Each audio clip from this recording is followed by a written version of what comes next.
On Friday this week, I opined on this platform that the ANC party leader Musalia Mudavadi and the Wiper party leader Honorable Stephen Kalonzo Musyoka have no options but to support Raila Odinga for the presidency in 2022. If you missed that video, please check it out. And yesterday, One Kenya Alliance movement was supposed to hold a rally in Nakuru County.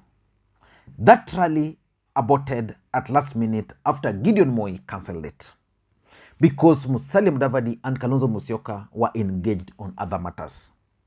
I'm told today they are in Naivasha in response to the accusations that probably One Kenya Alliance is dead. And just like I've been saying on this platform, in politics, nothing happens out of mere coincidence. Everything in politics is normally well planned, well scripted, and executed to achieve a specific political objective.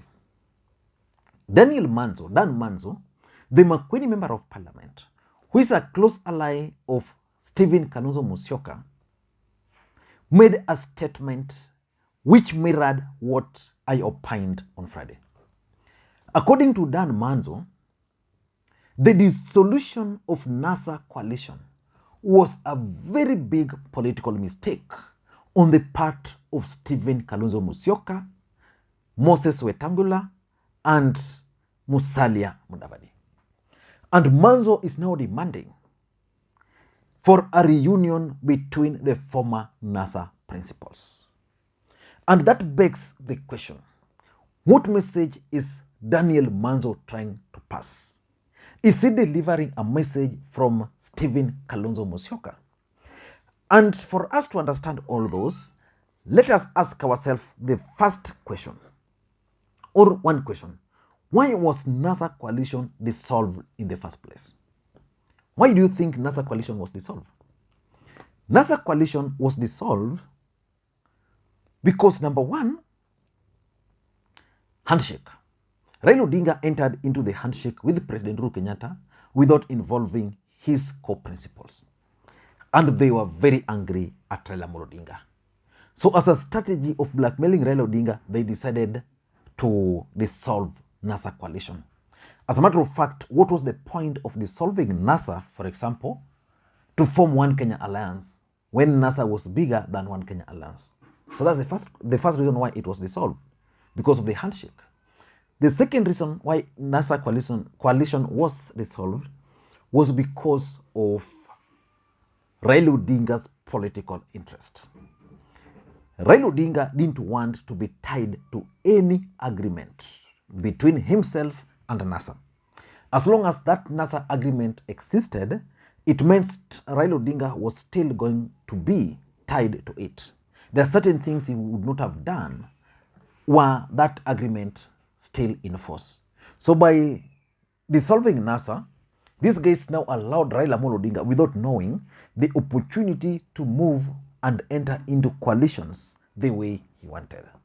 So in this video today, I want to look at why I strongly believe that Daniel Manzo is actually leaking to us Kalonzo Musyoka's willingness to reunite with Raila Odinga.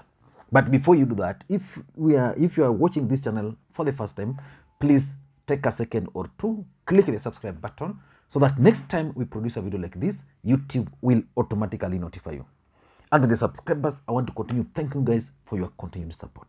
Without that support, this channel cannot be where it is today. So the best thing you can do as a subscriber is to click that thumbs up button, share the video wherever you can, Facebook, YouTube, and the rest. Facebook, Twitter, where else? Wherever you can share it to. Now, let us get back to the main issue.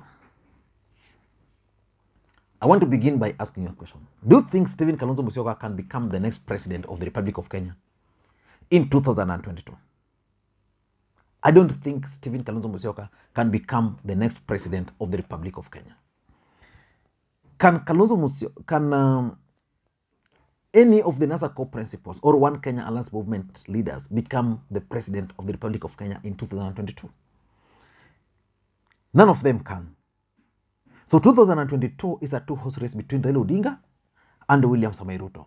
So the options they have is to either join Raila or to join William Ruto. Gideon Moi can join Ruto, and by joining Ruto, he will be assured of his senatorial seat. Without that, even that is not assured as at now. But why do you think Kalonzo Musyoka and his allies are planning to reunite with Raila Odinga? Why do you think they are doing that? In my view,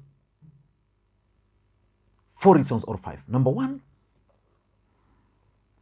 Kalonzo Musyoka's chance of winning the presidency in 2022 is almost 2%. He can't win the presidency.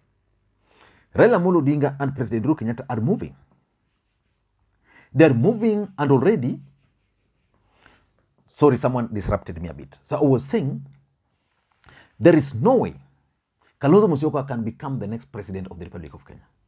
President Ruto Kenyatta and Raila Odinga have already decided on the path they are taking. They are moving forward, and they have a clear plan. On 26th, something is going to happen. On 30th, something is going to happen. On 9th, something is going to happen. Kalonzo Musyoka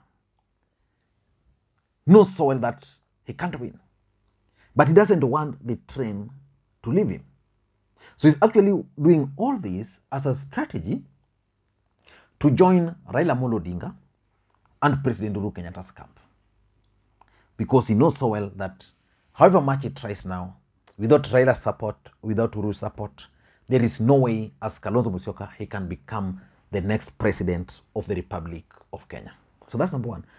Number 2, I think Kalonzo Musyoka, through Daniel Maanzo, is sending signal to the president and to Raila Odinga that is ready to negotiate. As things stand today, Raila Odinga is not willing to take Kalonzo Musyoka as his running mate. But if you were to ask me, I've always maintained here that personally, I'll easily vote for Kalonzo Musyoka if he were to run. I've also maintained that Kalonzo Musyoka, in my view, remains the best bet for the running mate. But Raila Odinga, in his own wisdom, is likely to get someone from the larger Mount Kenya region. Which means Kalonzo Musyoka joining him means Kalonzo Musyoka will have to negotiate. So what position is Kalonzo Musyoka going to negotiate for? Is Kalonzo Musyoka going to negotiate to be considered as a Speaker of the National Assembly and maybe 1 or 2 cabinet secretaries? Or what role can he play? So I think Dan Maazo is sending that signal, because Dan Maazo is not your ordinary politician the way you might think. Dan Maazo was the guy, is a legal advisor to Kalonzo Musyoka. He's the guy who took off with the ODM certificate when it was formed. You remember we had ODM Kenya and ODM Party. So it was Dan Maazo. And after that, Kalonzo Musyoka nominated him to parliament, and he's been winning. So the truth of the matter is that as things stand today, Kalonzo Musyoka cannot win anything in the called presidency, but he's now using Dan Maazo to send a signal to these guys that he's ready to negotiate. Number 3, I think Kalonzo Musyoka is also using Dan Maazo to test the reaction of their support base, Ukambani region. Dan Maazo has been very consistent that they can't support William Ruto. He's been very, very consistent. And then Dan Maazo is also now saying that they should reconcile and reunite with Raila Odinga and Anasaban. So what does that tell you? He's basically trying to test the reaction of their supporters from Ukambani region, how they can react to the possibility of Kalonzo Musyoka not running for the presidency, because the expectations of the Kamba region is that Kalonzo Musyoka should be on the ballot. But now, Kalonzo Musyoka is likely to be on the ballot. So how are they going to react to that? What about One Kenya Alliance partners? How will Musalia Mudavadi react to that. Of course, Gideon Moi is playing almost a similar script to that of Stephen Kalonzo Musyoka. So I tend to think that they're doing this to test the reaction of their support base and fellow One Kenya Alliance movement. And number 4, in my view, is post-2022 politics. The biggest headache facing those with presidential ambitions is how they'll move beyond 2022. They're not going to win in 22, but how are they going to move from there? Because someone like Kalonzo Musyoka, if he plays around, Professor Kivutha Kibwana is there, Alfred Mutua is very young, ambitious, is there, serving his second term as a governor, has the ability. In fact, the biggest worry of Kalonzo Musyoka should be Alfred Mutua, because Alfred Mutua has the ability to negotiate for himself. He has his own political party. CCM is the, Chap Chap Party. What is the name? Chap Chap. Maendeleo Chap Chap, sorry. Maendeleo Chap Chap Party. So that Maendeleo Chap Chap, he can use it effectively to negotiate. And already he's negotiating with Raila Odinga. He doesn't have to go through Kalonzo. So Kalonzo should be worried. He's been a governor for 2 terms, which means he has that political experience. He's been a government spokesperson. So he understands the operations of government. So Kalonzo Musyoka is now worried about post-2022. Where will he be after the elections? And lastly, I think they're also telling anybody who cares, like Musalia Mudavadi, that One Kenya Alliance movement has no political future. It actually signals the end. Because if One Kenya Alliance movement was formed after bolting out of NASA, the only person added to that alliance is Gideon Moi. Why couldn't they just remain in NASA and invite Gideon Moi to join him? Or Gideon Moi to work with President Uhuru Kenyatta, then Uhuru Kenyatta join them. So I think they are sending a message, very clear message, to anybody who cares that One Kenya Alliance movement has come to an end, or it's a vehicle which will not take them anywhere. I don't know what you think, but that's my take. Again, for those who are watching this channel for the first time, please take a second or 2, click the subscribe button so that next time we produce a video like this, YouTube will automatically notify you. Thank you guys, and please, may you have a good day. Bye-bye.